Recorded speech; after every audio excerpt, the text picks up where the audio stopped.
Queridas irmãs, queridos irmãos, nos preparamos para mais um momento de reflexão, de amorosidade, na divulgação doutrinária da Sociedade Beneficente Espírita Bezerra de Menezes. Então, elevando o nosso pensamento ao Pai, ao Mestre Jesus e a todos os benfeitores amigos, em especial ao nosso patrono,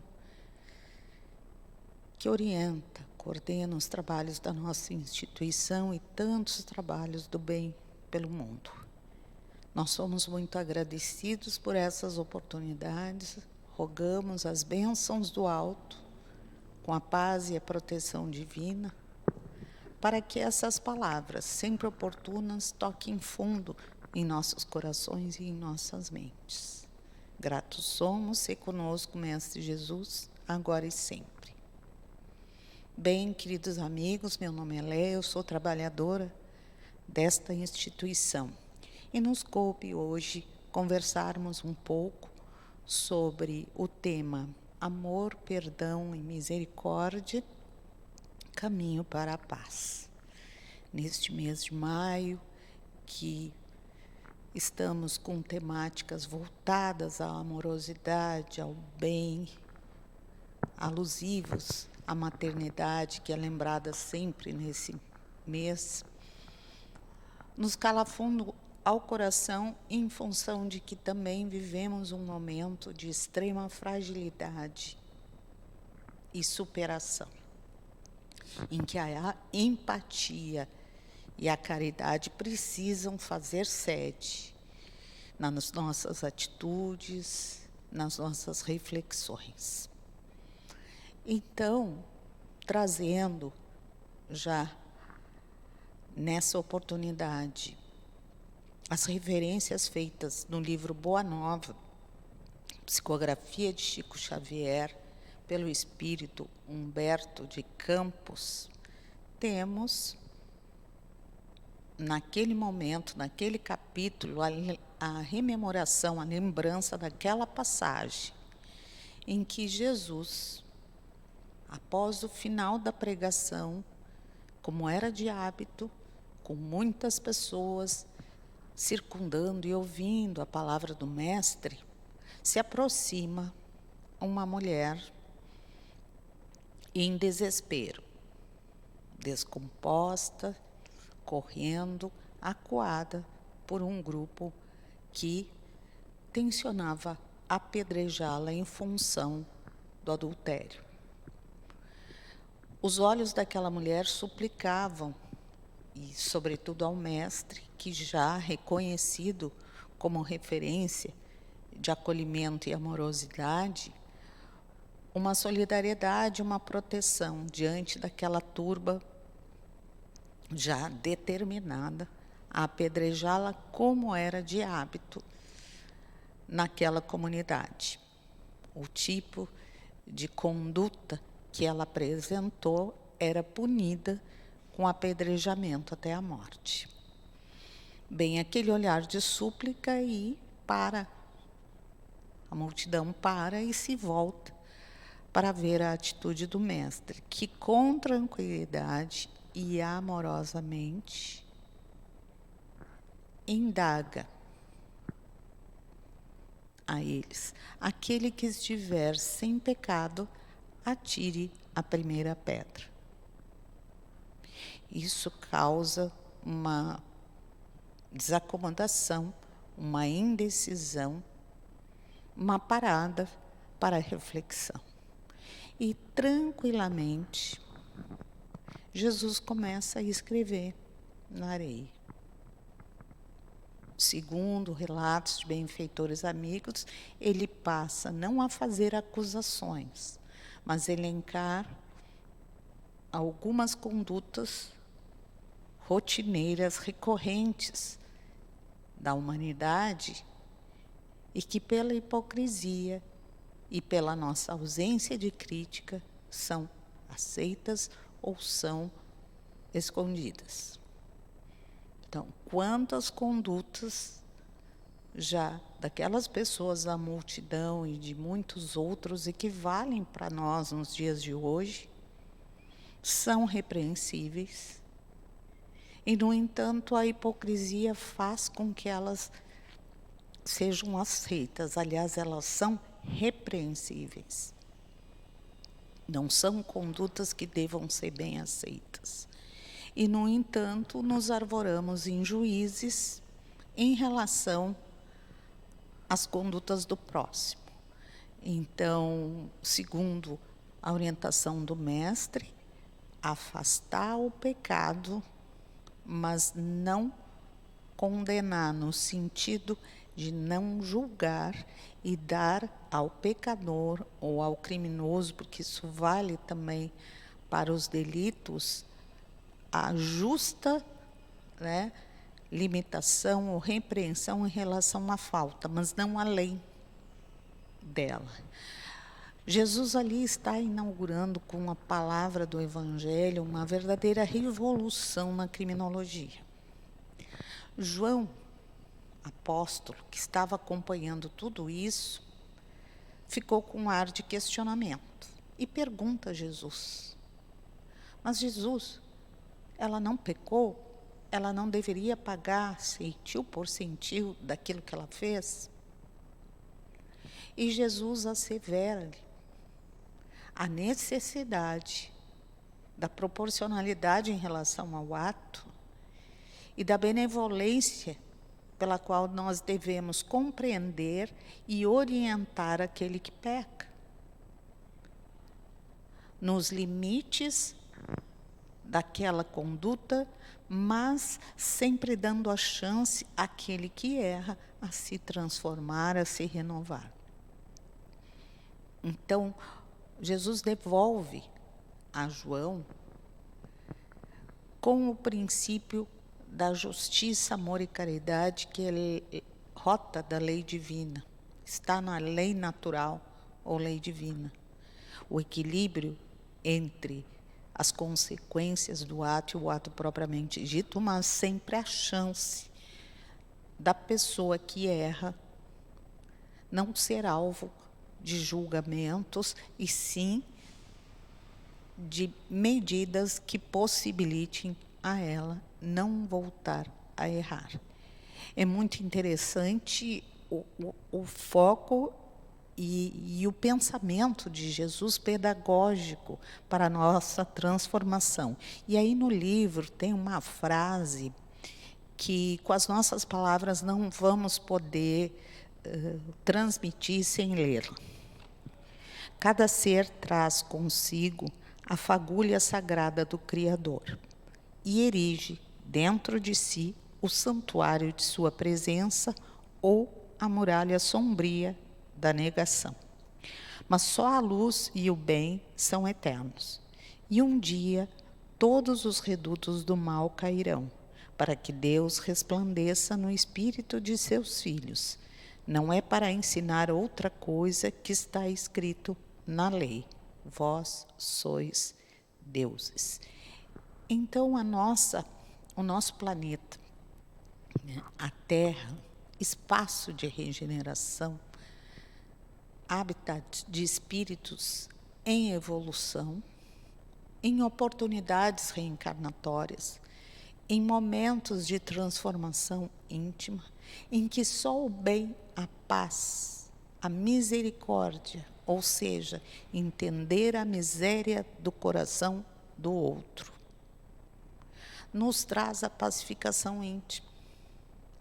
Porque se nós nos arvoramos permanente em críticos e juízes dos nossos irmãos, não é sermos coniventes com o erro, e sim compreender a mazela de quem erra, até porque nós erramos.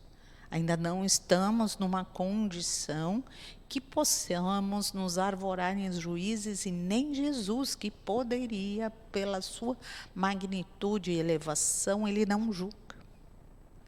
Ele nos exemplifica a compreensão e o perdão.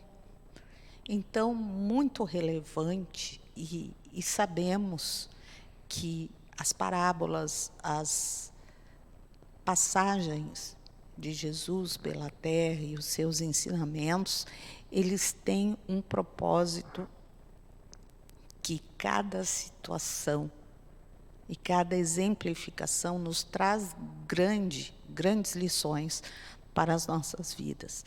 Então, a terra, misto de hospital, escola, até certo ponto, presídio, porque nós nos sentimos constrangidos e presos à carne e suscetíveis aos apelos que a encarnação nos apresenta, por estarmos encarnados.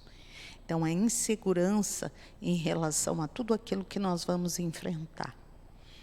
As dores físicas, as perdas de entes queridos, a instabilidade econômica, social, das relações, do nosso sustento.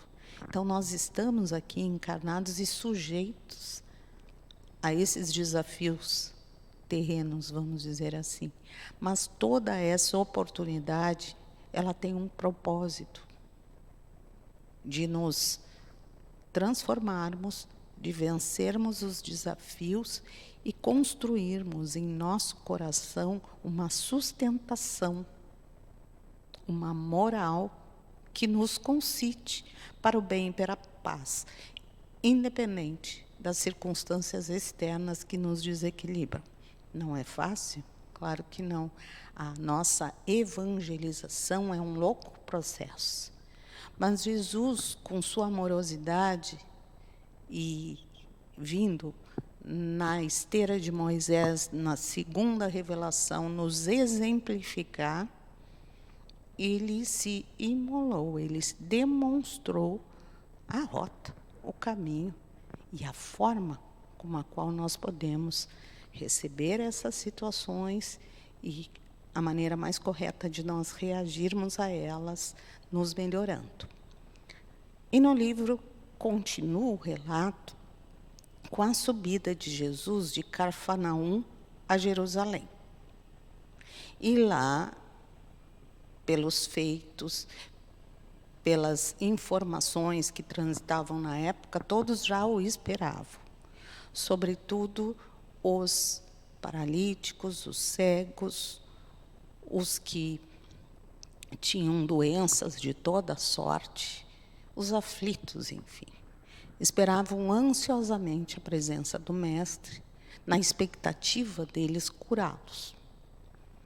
Se mobilizavam, se apresentavam frente a Jesus, que pacientemente, com toda a sua amorosidade, ofertava, e a gente imagina o que é e o que era estar na presença do Mestre. A condição fluídica de Jesus, né?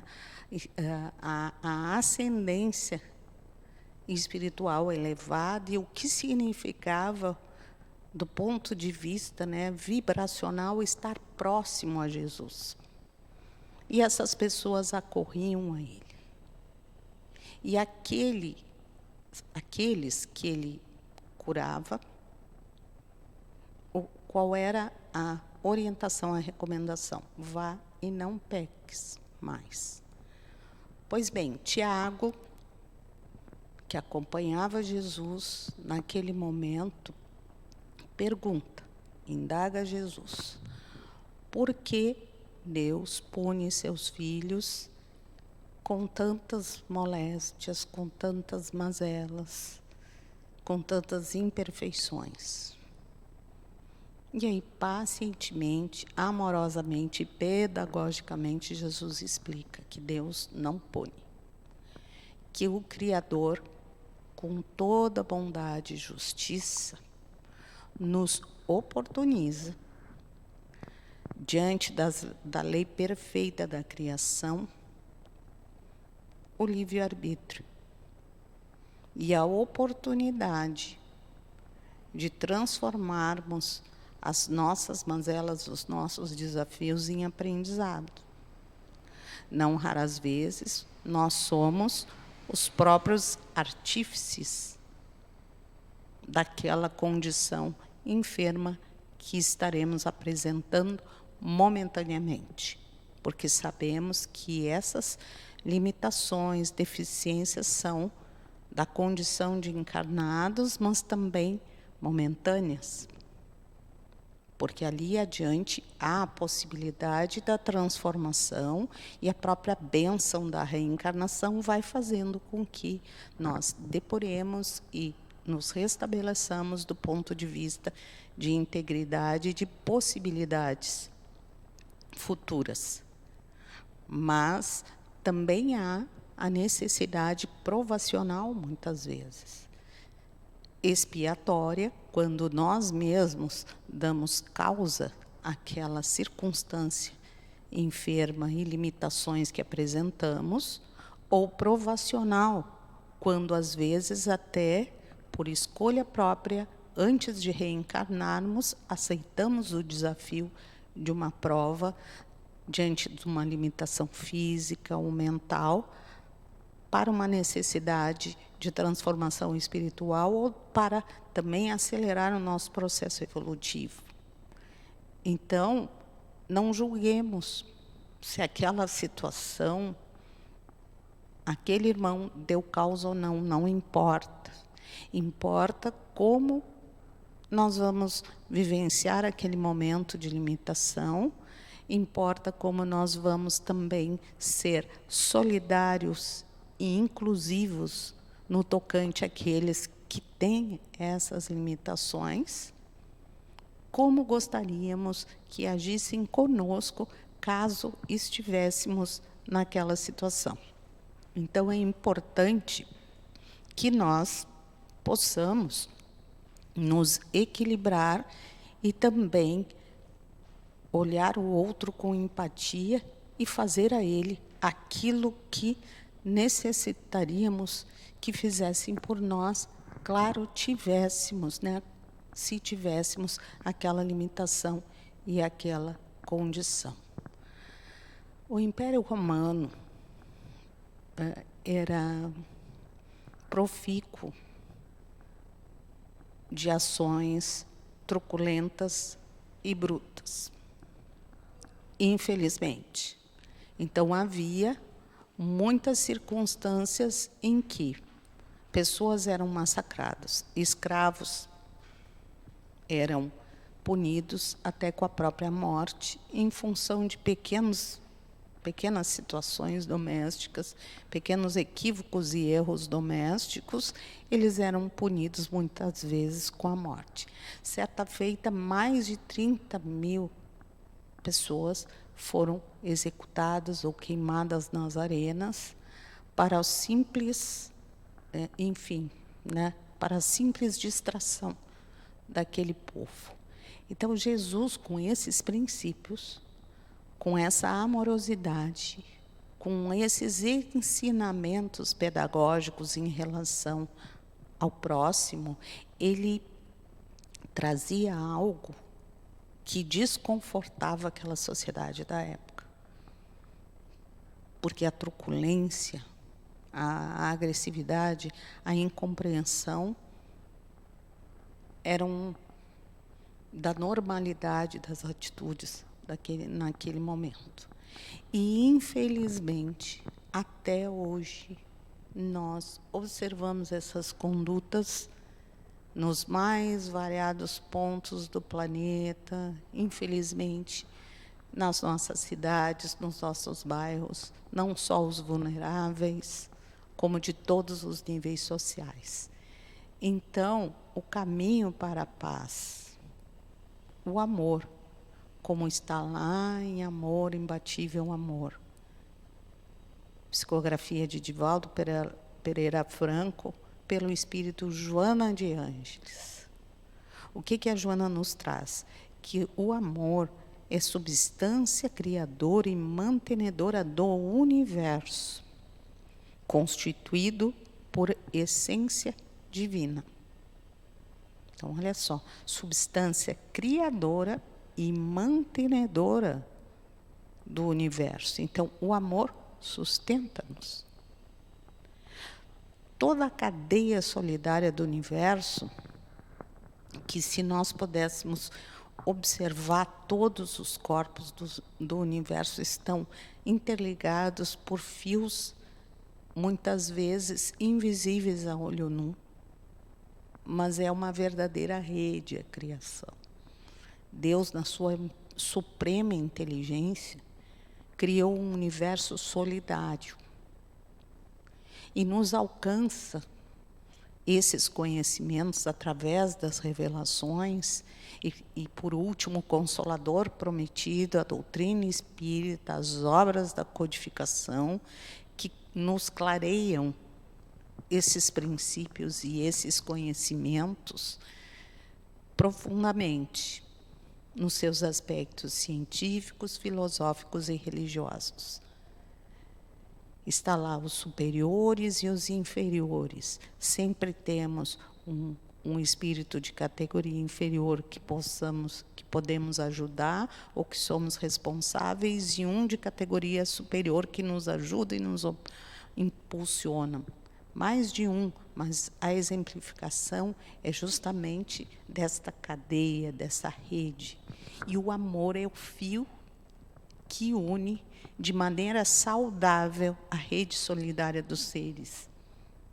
E toda vez que nós negligenciamos ou abusamos desse sentimento, ou nos equivocamos em relação ao que é efetivamente esse amor, nós fragilizamos aquele elo da cadeia e nos colocamos em situação de reajuste, porque nós mesmos e deliberadamente estamos contribuindo equivocadamente com uma conduta enferma e recolhemos lei de causa e efeito, as consequências desse nosso afastamento da lei divina.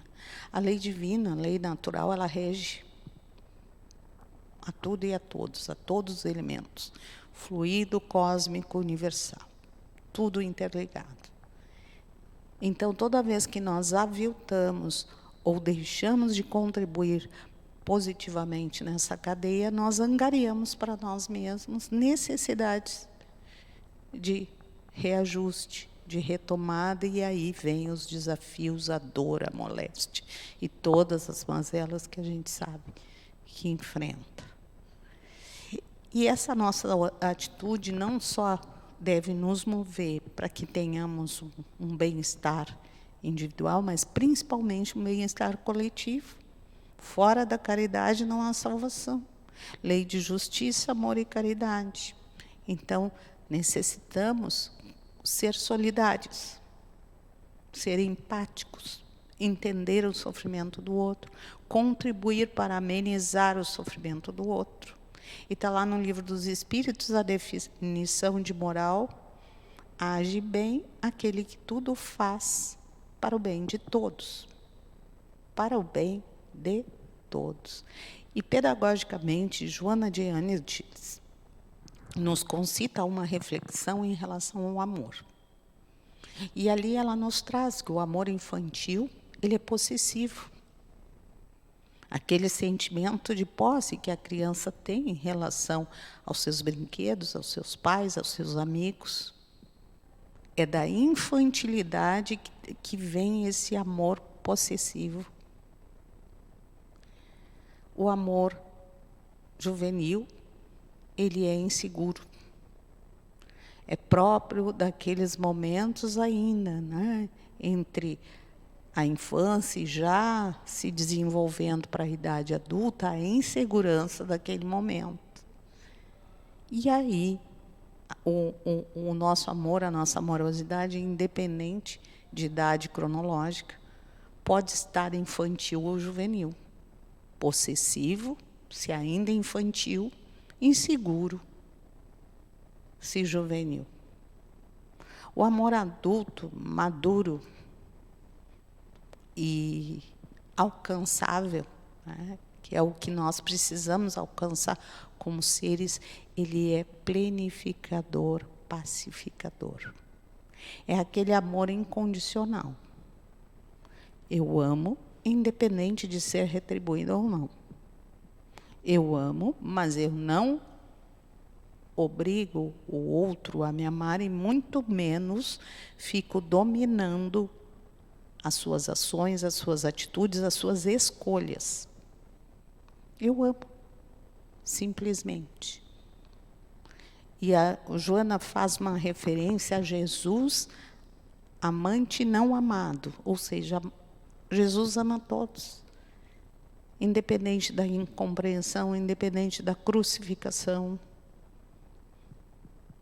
independente, ele, óbvio, se entristece com a nossa fragilidade, com as nossas limitações, sofre com os nossos sofrimentos, mas entende as nossas limitações de compreensão e, incansavelmente, nos alcança o amparo. Jesus no leme, governador do planeta, incansavelmente nos orientando e com os seus prepostos, com as suas falanges, a falange de Ismael, que orienta o nosso país e, segundo informações além do Brasil, falanges socorristas, falanges amorosas que trazem conhecimento, luzes, livros, obras, exemplos, né, de pessoas, um Chico Xavier, um Divaldo, uma Madre Teresa, Gandhi, Mandela e tantos outros exemplos de pessoas com abnegação, com amor ao próximo, com propósitos elevados. E tudo isso sob o comando, um só rebanho, um só pastor, que é o que Jesus nos concita a construir. E nesses momentos em que vivemos um flagelo destruidor no tocante à vida terrena, né? As circunstâncias encarnatórias às que estamos submetidos, mais do que nunca, a contribuição nossa de elevação, o nosso cadinho de elo no universo iluminado, e não enfermo, e não obscuro, e não cinzento, com as nossas fragilidades e limitações, e sim um elo luminoso de amorosidade, de afeto e de compreensão independente do outro. É a nossa parte. Nós somos artífices do nosso próprio caminho e escolhemos a luz ou a sombra conforme as nossas escolhas. Então, queridos irmãos, com essas reflexões, nós vamos nos encaminhando ao término deste momento, agradecidos que somos sempre por essas oportunidades. E convidamos a todos à pacificação íntima, à elevação do pensamento, rogando ao Mestre Jesus as suas bênçãos de luz e de paz, o seu afeto incondicional, ao qual somos muito agradecidos, e em especial a nossa corrente espiritual e, sobretudo, ao nosso patrono Bezerra de Menezes, que orienta os trabalhos dessa instituição e de tantas outras. Profícuos trabalhos do bem, da paz e da amorosidade, que ele nos sirva de exemplo também às boas condutas. Se conosco, Mestre Jesus, agora e sempre.